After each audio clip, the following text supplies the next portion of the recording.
Hi,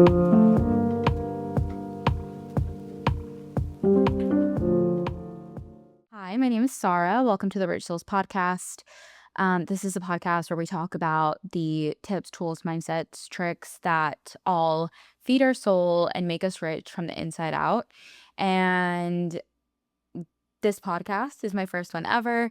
A little bit about me before we just jump into the topics, because I don't really want it to be about me. But for the sake of this being the inaugural one, we're going to do a little bit of a get to know me section, just so that you have a sense of who you're even listening to, right? Like I said, my name is Saara. I am 30 years old. I live in Austin, but I'm from Southern California, specifically the LA area.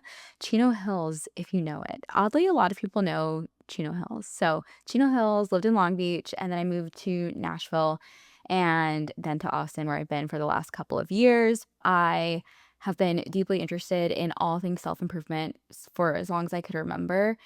I started just having this insatiable self and universal sense of inquiry since I was a child. I think one of my first memories actually is just laying in my bed at night and thinking about how vast space is, and just feeling so infinitely small relative to it, but also so packed with meaning. Like, my life and life in general was packed with meaning, and that there was and is more than what meets the eye.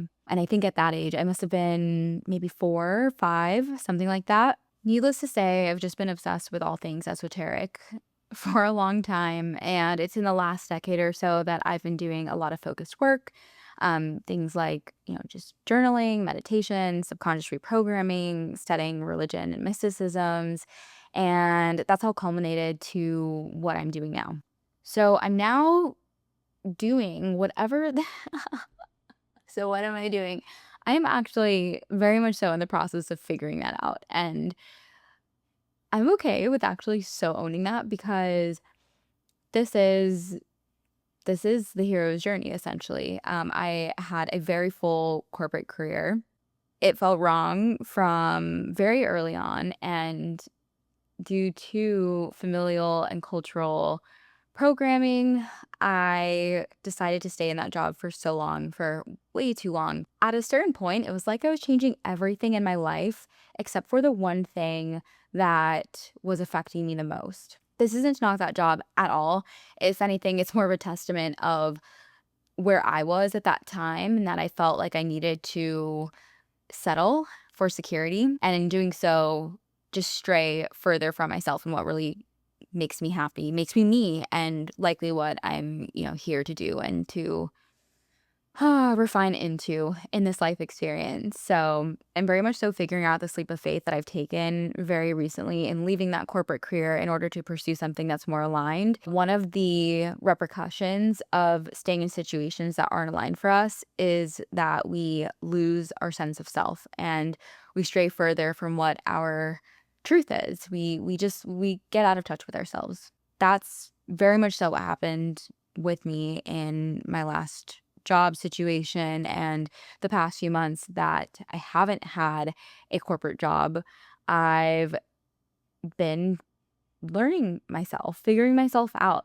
I've always known what my interests are. It's one of those things that we all have them, these things that we just can't escape. It's just what we wake up and go to bed thinking about. It's the frameworks in which we think it all. It's the things that continually find themselves to us and that we find ourselves gravitating towards.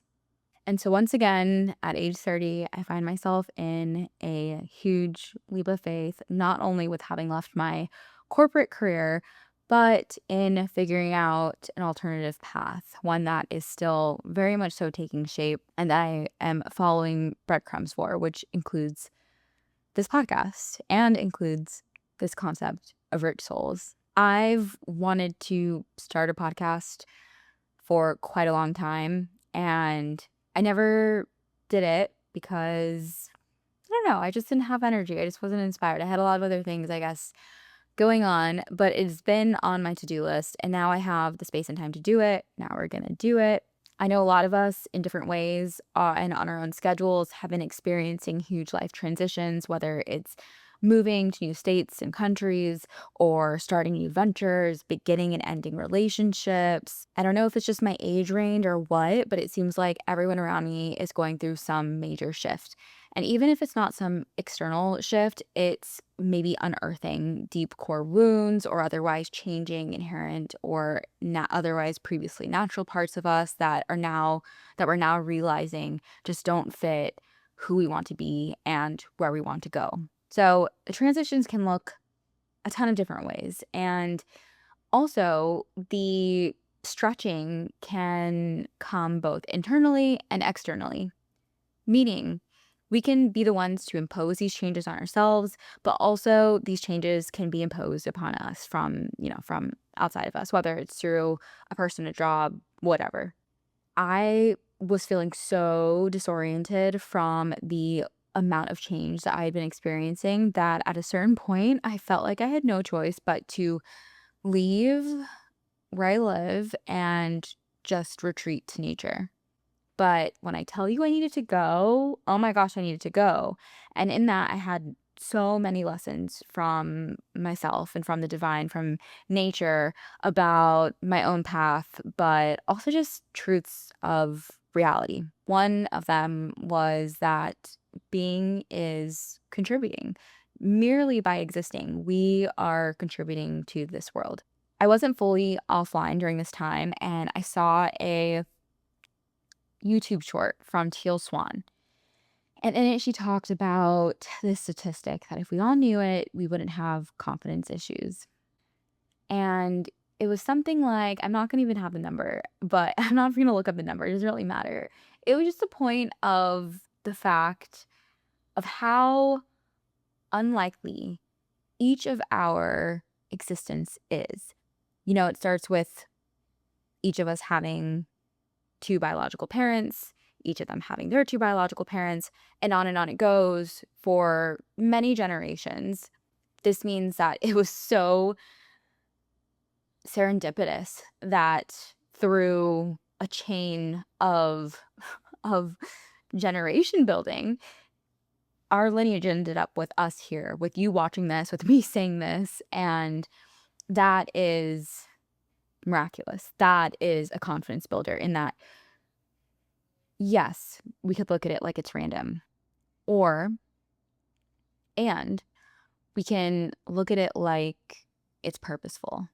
Now, if you're listening to this podcast that's called Rich Souls, I'm going to assume that you believe in a higher power of some form. I do. I believe in one God. And in that, I believe that realization, that knowledge that of how rare it is for us to be here, that God made us with a sense of purpose. God put us here for a reason. And it's not just about us, it's about what's going on during this time amongst the human collective and what it needs. In that there are things that have been put on our hearts or in our minds that we see for ourselves, whether it's a family or a profession or a lifestyle, that these things are put in our being, and that we in the form of desire, because it's something that we're made to manifest in this lifetime, and likely in doing so it becomes a form or a part of our service to this world, again for the bettering of mankind in general. I just so firmly believe that there's purpose for life, and we don't know what the purpose is. And sometimes I feel I'm a skeptic at heart, and sometimes I feel that not knowing the purpose almost negates the fact that there's a purpose at all. I don't think that's the best way to think about it. I wouldn't recommend it, but I will say that it does lend itself to trusting the unfolding of the unknown, trusting the unfolding of life, and in potentially learning that trust through trial and error and through a ton of pain. The point is that we're here to live a full life, and there are so many surprises that we cannot even imagine that God has in store for us, that our higher selves have in store for us, and we're we're better off just assuming that that's true and acting like it's true, acting as if there's a God, acting as if our life has purpose, because it does. And it may not be obvious to all of us out of the gate, but it is there if we continue to, again, zoom out, follow the breadcrumbs, listen to our internal guidance system, and just have faith that it's all unfolding in a direction that is good for our highest good and the greatest good. Okay, that's it for episode 1. I will be back with more episodes talking in a similar fashion like this. If you have any topics that you want me to talk about, let me know. Would love to hear that. But otherwise, I will just be speaking from the heart about whatever is coming to me. And thank you so much for taking the time to listen to this or watch this wherever you are. I can't wait to connect again soon. And take care till next time.